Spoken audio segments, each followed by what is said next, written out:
Hi, I'm Dorothy Zemach, and I'm a member of the TELT Advisory Board for Curriculum and Assessment. So, Dorothy, it's great to see you. We're doing this to welcome you to the TELT Advisory Board. My honor. My honor. And you're going to be leading the Curriculum and Assessment Division. Yeah, very exciting.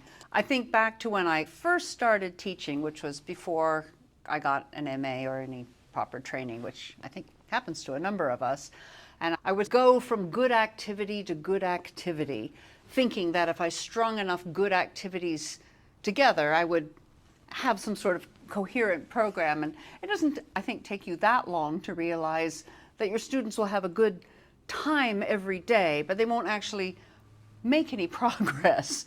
And what students really want is not to have a good time on Tuesday. What they really want is to learn English, is to be successful at what they're studying.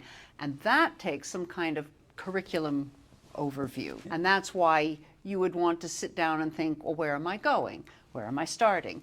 How do I get there? And that, I think, also leads just naturally into assessment, because how do you know if you've gotten there? And how do students know if they've gotten there? Or if they're getting there. Or if they're getting there.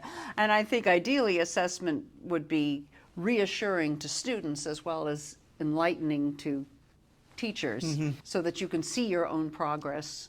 What's been your experience since those early days of working in the curriculum space? I do a lot of materials writing, course books and skills books, and in a way that involves curriculum as well, because you have to think, what level are people when they pick up this book, and where are they going, and how can I carefully structure that so that they're making progress and it isn't just practice worksheets randomly thrown in there.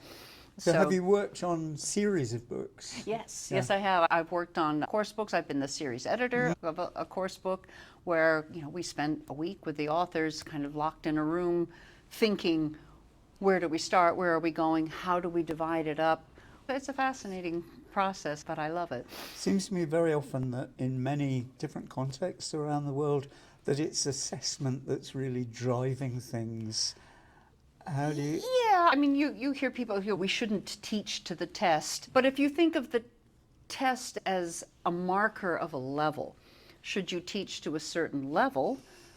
Well, yes, I think you should. Or a series of levels. I don't think there should be one piece of assessment is like, now you know English and before you didn't. But there could be something to say you've achieved this much. I think it gives students also a tangible goal.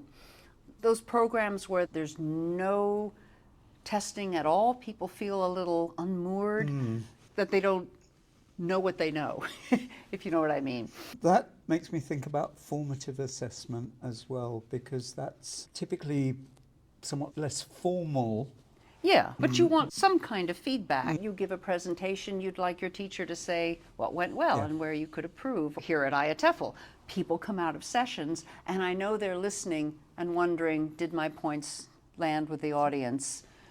That's a form of assessment too, is audience reaction.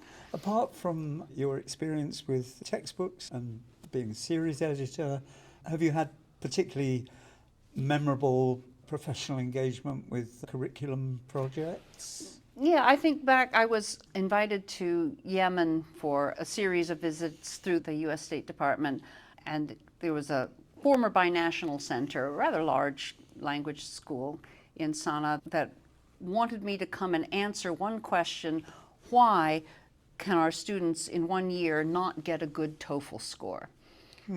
And so I said, well, what book are they using? And after they told me, I said, okay, I can answer your question. But then after I got there, I said, well, I mean, the TOEFL is essentially a university entrance exam for Canadian and American universities. I said, is everybody in your institute going to study abroad? And they said, oh, no, some students are interested in that. Some have already finished their university education, are looking at workplace positions. And I said, well, then why would they be taking the TOEFL at all? And they said, well, because that's the only assessment we know. And I said, well, did you know that there are some other assessments as well? And so we split the whole program into those who wanted to do academic study and those who wanted to do more workplace-oriented study. And A year later, I heard from the director the TOEFL scores had gone up. It worked. They changed their materials, they changed their focus, but also you don't need someone to take an assessment that doesn't align with their goals. So it was interesting to sit down with an institute of over 3,000 students and think, well, what would I do with their curriculum from the very beginning to the very top? What are appropriate materials for this context? They had textbooks that were designed primarily for Japan and somewhat South Korea and Southeast Asia that were strong in speaking and listening, very light in reading and writing. And I said, well, you got a lot of Arab students. I'm guessing their oral skills are pretty strong, and reading and writing are the weaker skills. So they're not getting good scores on a balanced test because you're not working on the weaker skills. And they said, but our students love these books. From what you're saying, the work you do in curriculum and assessment is very context dependent. Oh, yeah. It has to be. Yeah. There isn't one ring to rule them all.